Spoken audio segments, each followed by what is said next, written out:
గౌరవనీయులైన ప్రధాన ఉపాధ్యాయులు గారికి, ఏఓ సార్కి, ఉపాధ్యాయులకు మరియు నాతోటి విద్యార్థులకు నా నమస్కారాలు. నా పేరు బిందుశ్రీ. నేను నిర్భయ హై స్కూల్లో 6వ తరగతి చదువుతున్నాను. ముందుగా అందరికీ తెలుగు భాష దినోత్సవ శుభాకాంక్షలు.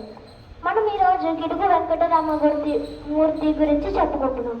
ఆయన 1963 ఆగస్టు 29న శ్రీకాకుళానికి ఉత్తరాన 20 మైళ్ళ దూరంలో ఉన్న పర్వతాలపేటలో జన్మించాడు. ఆయన తల్లిదండ్రులు వీర్రాజు, వెంకమ్మ. ఈయనను తెలుగు భాష ఉద్యమ పితామహుడుగా పిలుస్తారు.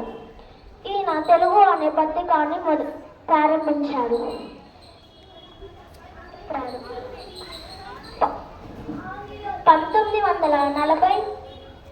జనవరి 22న ఈయన మరణించారు.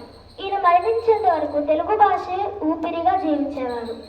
మనం ఆయన పుట్టినరోజు సందర్భంగా తెలుగు భాష దినోత్సవం జరుపుకుంటున్నాం. ధన్యవాదాలు.